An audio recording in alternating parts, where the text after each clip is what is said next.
Estás en la calle con tus amigos. No hay pantallas, solo risas, gritos y el sonido de un trompo o peonza, golpeando el suelo antes de empezar a girar sin descanso. La emoción de una partida de lotería, la frustración y el triunfo de encestar el boliche o valero, la adrenalina de saltar la cuerda mientras cantas una rima pegajosa. Todo esto era parte de la infancia de generaciones enteras. Pero hoy, estos juegos han desaparecido. Las calles ya no son lo que eran, y los niños prefieren deslizar el dedo en una pantalla antes que lanzar una canica con precisión quirúrgica. ¿Por qué hemos dejado atrás juegos que no solo entretenían, sino que también nos enseñaban habilidades clave? En este viaje al pasado, redescubriremos 10 juegos tradicionales que marcaron la infancia de muchos, pero que ahora están al borde del olvido. Y quizás, después de conocerlos, te entren ganas de volver a jugar. Número 1. El trompo o peonza, el arte de hacerlo bailar. Si hubo un juguete que convirtió las aceras y patios en auténticas pistas de competición, fue la peonza o trompo. Esta pequeña peonza de madera con punta metálica giraba sin descanso gracias a la destreza de los niños que sabían lanzarla con maestría. ¿Cómo se jugaba? El mecanismo era simple, pero la maestría lo hacía especial. Se enrollaba una cuerda alrededor del trompo y con un movimiento rápido de la muñeca se lanzaba al suelo para que girara sobre su punta metálica. Los verdaderos expertos conseguían que el trompo bailara sobre la palma de su mano o incluso saltara de un lugar a otro. Había muchas variantes. Había trompos de todos los tamaños, colores y materiales. El trompo exigía paciencia y práctica, algo que los juegos modernos ya no requieren. Hoy, pocos niños tienen la habilidad para hacerlo girar, y las nuevas generaciones prefieren videojuegos o juguetes electrónicos que no demandan tanto esfuerzo físico. Sin embargo, en algunos países todavía existen campeonatos donde se realizan trucos increíbles con trompos diseñados con tecnología avanzada. Aún así, la imagen de un grupo de niños jugando en la calle con sus peonzas de madera es cada vez más difícil de ver. Número 2. La lotería. El juego de la suerte y la memoria. Pocas cosas reunían a tantas personas alrededor de una mesa como una partida de lotería. Este juego de azar ha sido popular en su versión de cartones con números, que acabó convirtiéndose en un juego de imágenes, tradición y cultura. La lotería era más que un simple pasatiempo. Era una experiencia social. Se jugaba con un mazo de cartas ilustradas con personajes y objetos icónicos: el gallo, la sirena, el catrín, el diablo, y unos cartones con combinaciones de estas figuras. En algunas zonas existen versiones similares bajo otros nombres, pero la esencia es la misma. Atención, rapidez y una buena dosis de suerte. El juego era sencillo pero emocionante. Un jugador, conocido como el gritón, sacaba una carta del mazo y la cantaba con frases ingeniosas o rimas que los demás jugadores debían identificar. Cada participante revisaba su cartón y colocaba una ficha, o frijol, sobre la imagen correspondiente. El primero en completar una fila, columna o todo el cartón gritaba «Lotería», ganando la partida. Lo más especial de este juego no era solo ganar, sino la forma en que se jugaba. En los mercados y ferias, la lotería se convertía en un espectáculo con gritones, que improvisaban rimas y le daban vida a cada carta. La lotería era un juego de reunión familiar, algo que con el tiempo ha ido perdiéndose. Además, en muchos hogares ya no se conservan los mazos de lotería, y en las ferias, su espacio ha sido ocupado por atracciones más modernas. Aún así, en algunas regiones, la lotería sigue viva, adaptándose a nuevas generaciones con versiones temáticas o digitales. Sin embargo, el sonido del gritón cantando «La dama» o «El borracho» es cada vez menos común en las calles y plazas. Número 3. El valero o boliche. Precisión y paciencia en un solo movimiento. Si había un juguete capaz de generar la misma cantidad de frustración que de satisfacción, ese era el valero, también llamado boliche. Aunque los nombres cambian, la esencia es la misma. Un desafío de coordinación y paciencia. El valero consta de una bola con un agujero, unida por una cuerda a un palo con una punta que debe encajarse en el orificio. Parece simple, pero conseguirlo requería práctica y una gran precisión. Los jugadores no solo intentaban meter la bola en el palo, sino que también creaban trucos y desafíos, como hacerlo con una sola mano o sin mirar. El valero era un juego de repetición y constancia, dos cosas que hoy parecen menos atractivas en comparación con la inmediatez de los videojuegos y las pantallas. Requiere paciencia, algo que las nuevas generaciones tienen cada vez menos. Aunque todavía se venden como recuerdo en ferias y mercados de artesanías, son pocos los niños que realmente lo juegan. Antes, dominar el valero era un símbolo de habilidad entre los amigos. Hoy, simplemente ha quedado relegado a un objeto decorativo. Número 4. El yo-yo. La física en la palma de la mano. Pocos juguetes combinaban tanta diversión con aprendizaje involuntario como el yo-yo. También conocido como el emboque en algunas regiones, aunque a veces este término puede referirse a otros juegos similares. El yo-yo consiste en dos discos unidos por un eje, con una cuerda enrollada alrededor. Al soltarlo con un movimiento de muñeca, el juguete baja y sube con un efecto hipnótico.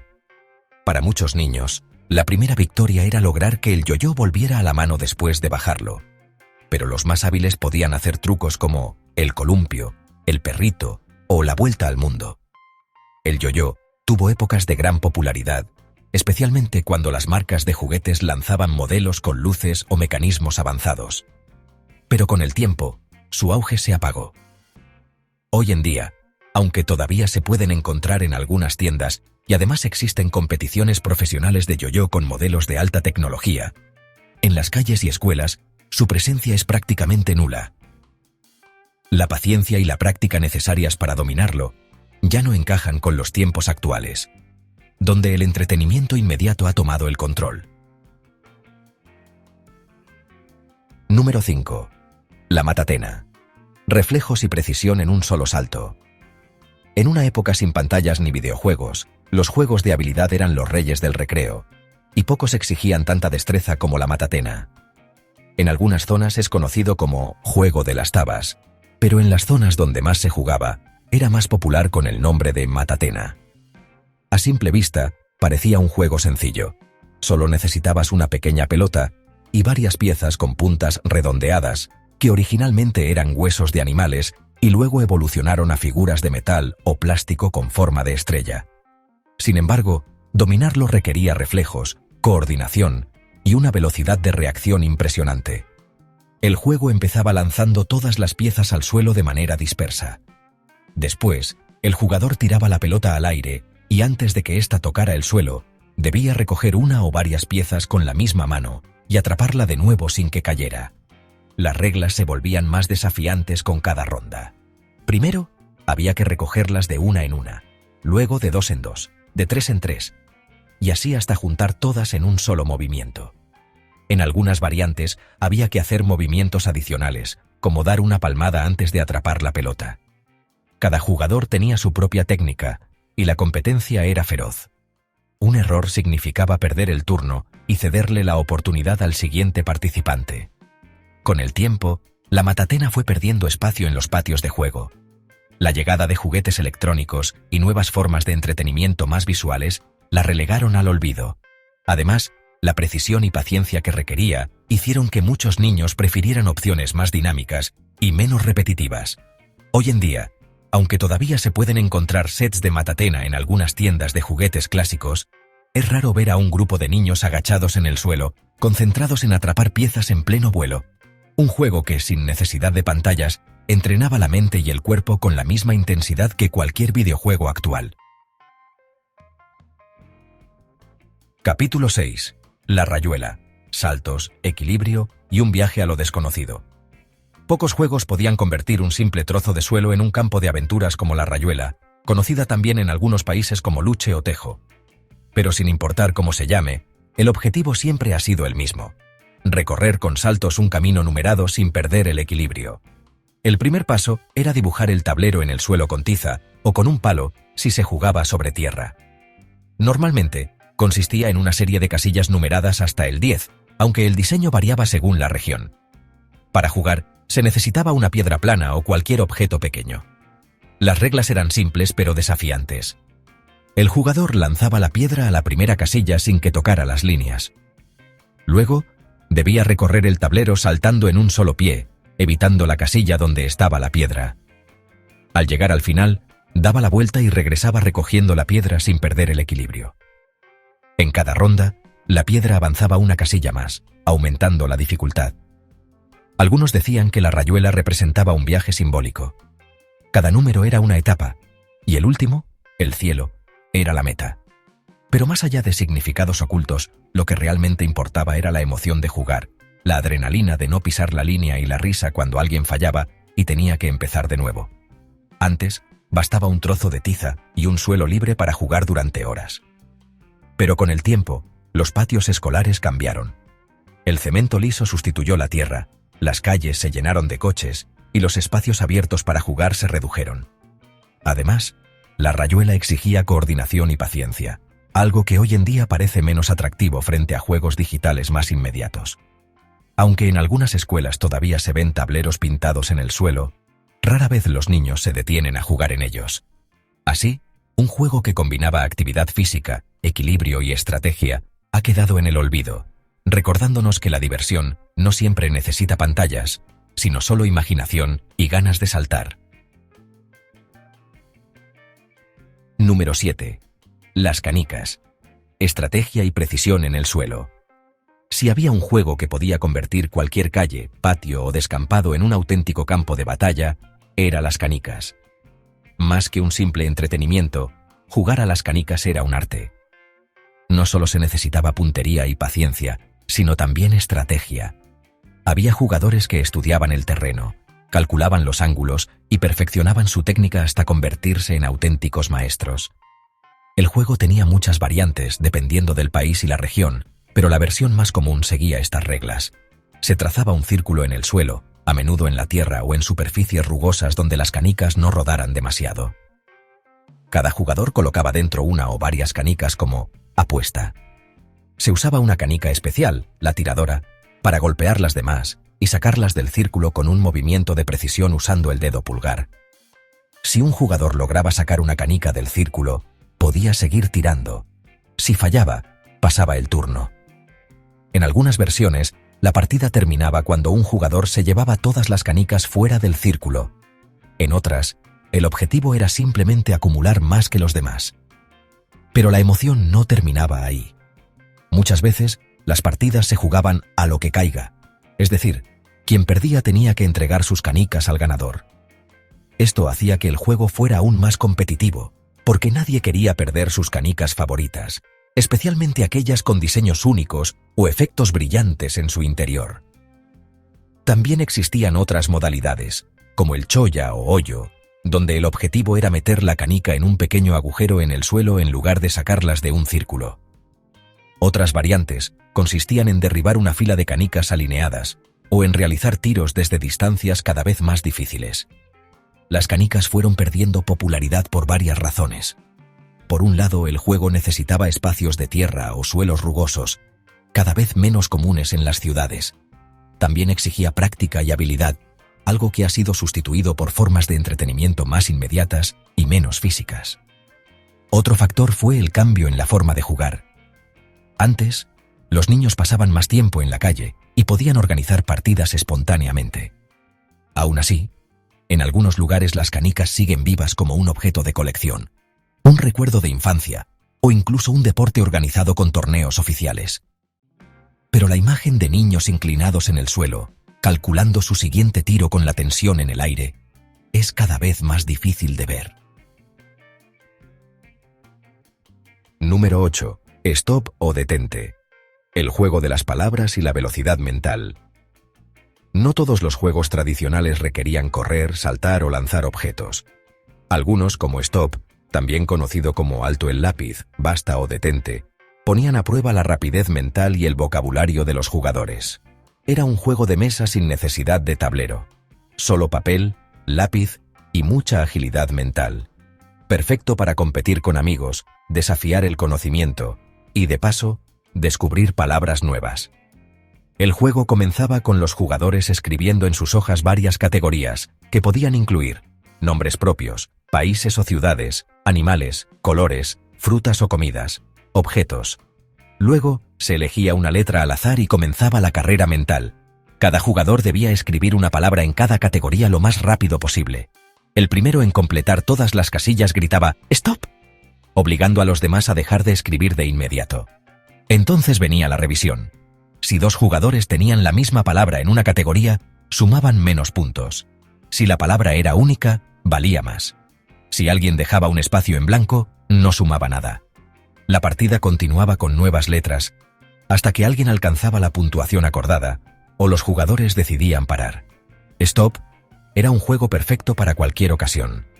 Recreos, reuniones familiares, tardes de lluvia. Sin embargo, con la llegada de los juegos digitales y aplicaciones móviles, dejó de ser la primera opción para entretenerse. Además, el hábito de escribir a mano ha ido desapareciendo con el tiempo. Hoy en día, muchos niños y adolescentes prefieren actividades más visuales o interactivas, dejando de lado los juegos basados en papel y lápiz. Aún así, sigue siendo un juego fácil de recuperar, y de vez en cuando, alguien saca una hoja y un bolígrafo para revivir la emoción de pensar bajo presión. Porque al final, la diversión no siempre necesita tecnología, sino solo un buen desafío entre amigos. Número 9. Saltar la cuerda.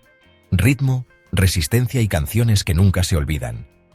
Saltar la cuerda no era solo un juego, era casi un ritual en los recreos, patios y calles.